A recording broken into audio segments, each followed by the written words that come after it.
Halo semuanya, jumpa lagi dengan saya di channel YouTube saya Miftah Ilmi. Kali ini kita akan membahas tentang surat Al-Fatihah, mengapa diawali dengan Bismillahirrahmanirrahim, kemudian dilanjutkan dengan Alhamdulillahirabbil alamin. Nah, kita akan bahas bismillah dulu. Jadi setelah Allah menyuruh bacalah dengan nama Tuhanmu yang menciptakan di awal turunnya wahyu, kemudian Al-Quran ini disusun dengan susunan yang memang sudah dari sananya, dari Allah dan Rasulnya. Yang mana surat pertama dalam Al-Quran itu Al-Fatihah, pembuka.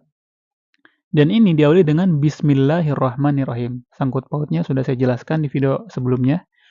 Yang mana dengan menyebut nama Allah, karena Allah menyuruh Iqra bismi rabbikal ladzi khalaq. Bacalah dengan nama Tuhanmu. Makanya diawali dengan Bismillahirrahmanirrahim dengan menyebut nama Allah. Karena Tuhan yang menciptakan alam semesta ini, itu menamai zatnya dengan nama Allah. Kemudian ada yang menarik dalam Bismillah ini. Mengapa di antara banyaknya sifat Tuhan, yang benar-benar dijaya, yang benar-benar maha segalanya, Tuhan memilih dua sifatnya, Ar-Rahmanir-Rahim, untuk mengiringi namanya yang agung. Di antara banyak sifat Tuhan, bayangkan. Tuhan ini kan memiliki sifat yang banyak sekali, yang semuanya itu maha. Maha agung, maha besar, maha pengampun, kemudian yang maha menyiksa juga. Pokoknya banyak banget sifat Tuhan itu. Namun di antara banyak sifatnya, Tuhan memilih dua sifat tersebut Ar-Rahmanir-Rahim untuk mengiringi nama yang agung. Untuk mengiringi namanya yang agung. Yaitu Allah yang maha pengasih juga maha penyayang. Di antara banyak sifatnya.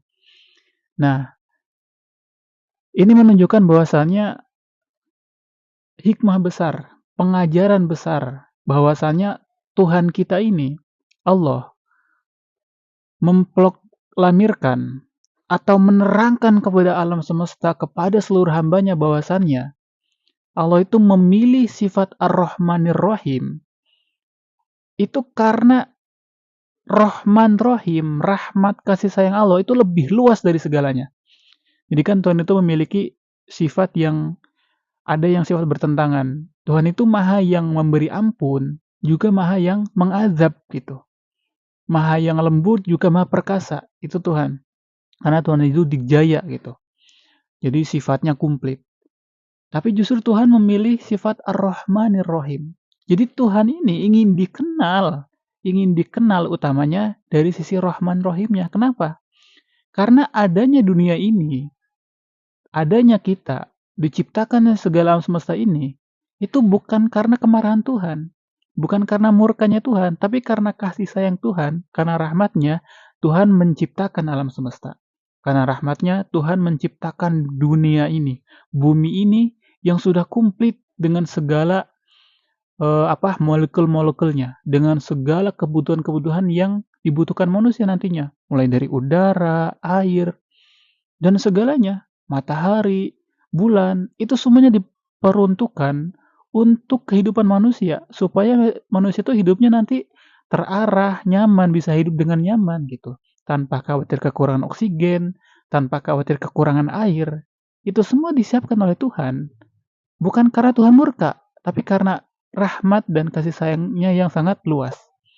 Jadi Tuhan mengenalkan dirinya di awal surat Al-Fatihah ini dengan sifatnya Rahman Rahim.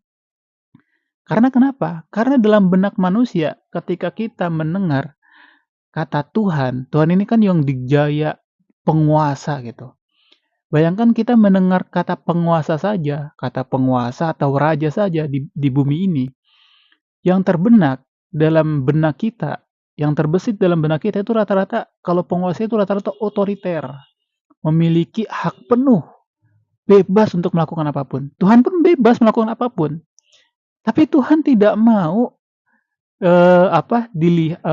hambanya berpikir bahwasanya Tuhan itu seperti apa yang seperti kebanyakan manusia yang pikirkan gitu. Kayak kalau di muka bumi ini kan kayak raja itu kayak diktator, semena-mena. Tapi Tuhan tidak seperti itu. Tuhan itu asasnya Rahman Rahim. Karena Tuhan menciptakan kita pun karena kasih sayangnya, bukan karena murkanya. Jadi Ini benar-benar pengajaran. Ketika kita sudah tahu, ketika kita diperintahkan untuk mengenal Tuhan, bacalah dengan nama Tuhanmu, baik membaca ayat-ayat Al-Quran atau ayat-ayat semesta ini. Tuhan kita dan namanya itu adalah Allah. Kemudian Allah mengenalkan dirinya, dialah yang Rahman Rahim, yang memiliki sifat Maha Pengasih juga Maha Penyayang. Jika kita telusuri lebih dalam lagi, mengikuti gramatikal Arab, maka ini memiliki makna yang sangat luar biasa di Rahman Rahim ini. Namun waktunya mungkin akan sangat panjang. Intinya itu, Tuhan di awal kitabnya, di awal ini kitabnya Al-Quran, itu memproklamirkan dirinya bahwasanya Tuhan itu adalah zat yang Maha Pengasih juga Maha Penyayang. Ya buktinya kita diberi kehidupan yang sangat komplit gitu. Manusia ini kan benar-benar makhluk yang luar biasa. Di atas segala makhluk gitu. Memiliki segala segala alat gitu untuk bisa melakukan apapun gitu. Nggak ada di muka bumi ini makhluk yang seperti manusia yang bisa membangun peradaban sepesat sampai sekarang itu ya karena manusia gitu. Hewan mana ada gitu. Karena manusia dibekali akal, kemudian pokoknya manusia itu benar-benar dalam bentuk yang sempurna.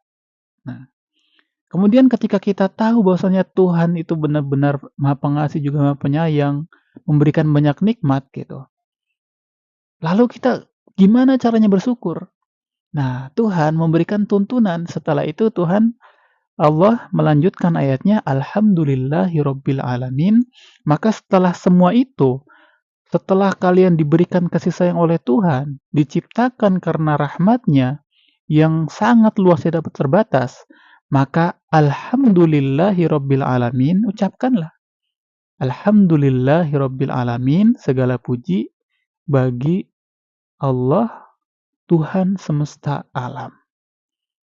Jadi cukup itu saja. Dalam tafsir Syarawi itu disebutkan, ada yang menarik bahwasannya